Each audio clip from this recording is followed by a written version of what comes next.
കോഴിക്കോട് ആരോഗ്യ പ്രവർത്തകയെ ശല്യം ചെയ്ത പോലീസുകാരനെതിരെ കേസ്. സിറ്റി പോലീസിലെ ക്രൈം സ്ക്വാഡിലെ ഉദ്യോഗസ്ഥൻ ഉണ്ണികൃഷ്ണനെതിരെയാണ് കേസെടുത്തിരിക്കുന്നത്. ആരോഗ്യ പ്രവർത്തകയെ ഫോണിലൂടെ അശ്ലീല സന്ദേശം അയച്ച് ശല്യപ്പെടുത്തിയെന്നാണ് കേസ്.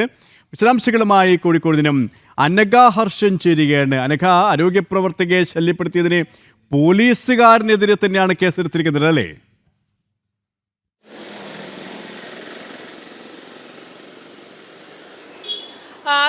അത് തന്നെയാണ്. കോഴിക്കോട് സിറ്റി പോലീസിലെ ക്രൈം സ്ക്വാഡിലെ ഉദ്യോഗസ്ഥനായിട്ടുള്ള ഉണ്ണികൃഷ്ണനെതിരെയാണ് ഇപ്പോൾ സിറ്റി പോലീസ് തന്നെ കേസ് എടുത്തിരിക്കുന്നത് എന്നുള്ളതാണ്. ഈ ആരോഗ്യ പ്രവർത്തകയുടെ ഫോണിലേക്ക് നിരന്തരം അശ്ലീല സന്ദേശം അയക്കുന്നു എന്ന് പറഞ്ഞുകൊണ്ട് ആരോഗ്യ പ്രവർത്തക പോലീസിനെ സമീപിക്കുകയായിരുന്നു.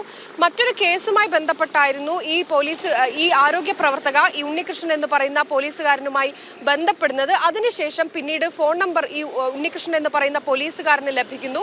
പിന്നീട് ഇങ്ങോട്ട് നിരന്തരം ഇത്തരത്തിൽ അശ്ലീല ചുവയോടെയുള്ള സംസാരം ഈ യുവതിയുടെ ഫോണിലേക്ക് അയക്കുന്നു. ഇത് വിലക്കിയതിനു ശേഷം വീണ്ടും ഇത് തുടരുന്ന സാഹചര്യത്തിലാണ് ഈ യുവതി പോലീസിനെ സമീപിച്ചത്. ഈ യുവതിയുടെ പരാതിയിൽ കൃത്യമായി ഈ ഫോണിലെ രേഖകളും തെളിവുകളുടെയും ഒക്കെ അടിസ്ഥാനത്തിലാണ് ഇപ്പോൾ പോലീസ് ഈ ഉണ്ണികൃഷ്ണൻ എന്ന് പറയുന്ന പോലീസുകാരനെതിരെ തന്നെ ഇപ്പോൾ കേസ് എടുത്തിരിക്കുന്നത്. അനഘ, ഇവിടെ പോലീസുകാരൻ തന്നെയാണ് കുറ്റക്കാരനായിരിക്കുന്നത്. പോലീസുകാർ തന്നെയാണ് ഈ കേസ് അന്വേഷിക്കുന്നത്. അതുകൊണ്ട് തന്നെ ഒരു നീതി ലഭിക്കുമെന്ന് ആരോഗ്യ പ്രവർത്തകർ പ്രതീക്ഷിക്കുന്നുണ്ടോ?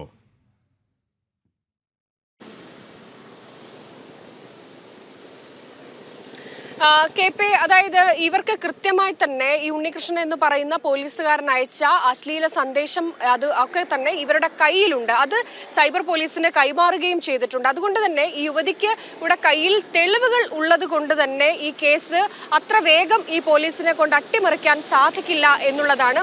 മറ്റൊന്ന്, ഈ യുവതി പരാതി കൊടുത്ത ഉടൻ തന്നെ പോലീസ് കേസെടുക്കുന്ന ഒരു സാഹചര്യവും ഉണ്ടായിരുന്നു. പ്രാഥമിക അന്വേഷണത്തിൽ തന്നെ ഇത്തരത്തിൽ അശ്ലീല സന്ദേശം അയച്ചിട്ടുണ്ട് എന്നുള്ള വിവരം പോലീസിന് ലഭിക്കുകയും ചെയ്തിട്ടുണ്ട്. നിലവിലുള്ള സാഹചര്യത്തിൽ ഈ പോലീസുകാരനെതിരെ കേസ് എടുത്തിട്ടുണ്ട്. അന്വേഷണം നല്ല രീതിയിൽ തന്നെയാണ് മുന്നോട്ട് പോകുന്നത്. യുവതി ഇതിൽ തൃപ്തി പ്രകടിപ്പിക്കുകയും ചെയ്തിട്ടുണ്ട്. പക്ഷേ ഇനി മുന്നോട്ടുള്ള അന്വേഷണത്തിൽ മറ്റ് ഇടപെടലുകൾ ഉണ്ടാകുമോ എന്നുള്ളതാണ് കണ്ടറിയേണ്ടത്. അങ്ങനെ ഒരു ഇടപെടൽ മറ്റേതെങ്കിലും ഉന്നത ഉദ്യോഗസ്ഥന്റെ ഭാഗത്ത് നിന്ന് ഉണ്ടാവുകയാണെങ്കിൽ ഈ കേസ് അട്ടിമറിക്കപ്പെടാനുള്ള സാധ്യതയും ഉണ്ട് എന്നുള്ളതാണ്. അതായത് നിയമപാലകരാണ് ഒരു ഘട്ടത്തിൽ പോലും ഇത്തരത്തിൽ പരാതിയുമായി തങ്ങളെ സമീപിക്കുന്ന, അതും ഒരു യുവതിയോട്, ഒരു സ്ത്രീയോട് ഈ രീതിയിൽ മാന്യമല്ലാത്ത രീതിയിൽ സംസാരിക്കാൻ പാടില്ല എന്നുള്ളതാണ്. അങ്ങനെയുള്ള ഒരു പോലീസുകാരനാണ് തൻ്റെ സർവീസ് ചട്ടങ്ങളും എല്ലാം ലംഘിച്ചുകൊണ്ട് ഒരു യുവതിക്ക് ഇത്തരത്തിൽ തുടരെ ഈ അശ്ലീല സന്ദേശം അയക്കുന്നത്. യുവതി പല ഘട്ടത്തിലും ഈ ഉണ്ണികൃഷ്ണൻ എന്ന് പറയുന്ന പോലീസുകാരനോട് ഇത് തനിക്ക് തൻ്റെ ഫോണിലേക്ക് ഇങ്ങനെ മെസ്സേജ് അയക്കരുത് എന്ന് പല ഘട്ടത്തിലും വിലക്കിയിട്ടുണ്ട്. പക്ഷേ അങ്ങനെ ഒരു വിലക്ക് ഉണ്ടാകുന്ന സാഹചര്യത്തിൽ പോലും വീണ്ടും ഇത്തരത്തിൽ മെസ്സേജ് അയക്കുന്നത് തുടരുകയാണ് ഇയാൾ ഉണ്ടായത്. അതായത് താൻ പോലീസുകാരനാണ് എന്ന ഒരു ധൈര്യത്തിന്റെ പിന്നിലാണ് ഇങ്ങനെ മെസ്സേജ് അയച്ചത് എന്നുകൂടി യുവതി പറയുന്നുണ്ട്. എന്തായാലും ഈ കേസിന്റെ അന്വേഷണം നിലവിൽ കൃത്യമായി തന്നെയാണ് മുന്നോട്ട് പോകുന്നത്. ഇനി വരുന്ന മണിക്കൂറുകളിൽ മാത്രമേ ഇത് അട്ടിമറിക്കപ്പെടുകയോ ഉന്നത ഇടപെടൽ ഈ കേസുമായി ബന്ധപ്പെട്ട് ഉണ്ടാകുമോ എന്ന കാര്യങ്ങളിലൊക്കെ വ്യക്തത വരികയുള്ളൂ. ഏതായാലും നിയമം പാലിക്കേണ്ട ഉദ്യോഗസ്ഥൻ തന്നെയാണ് നിയമലംഘനം നടത്തിയിരിക്കുന്നത്. ആരോഗ്യ പ്രവർത്തകയുടെ പരാതിയിൽ പോലീസിനെതിരെ കേസെടുത്തിട്ടുണ്ട്.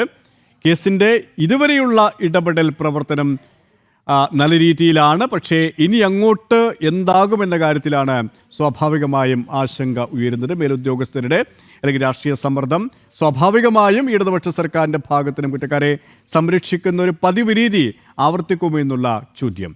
അനഘ, കോഴിക്കോട് ദിനം.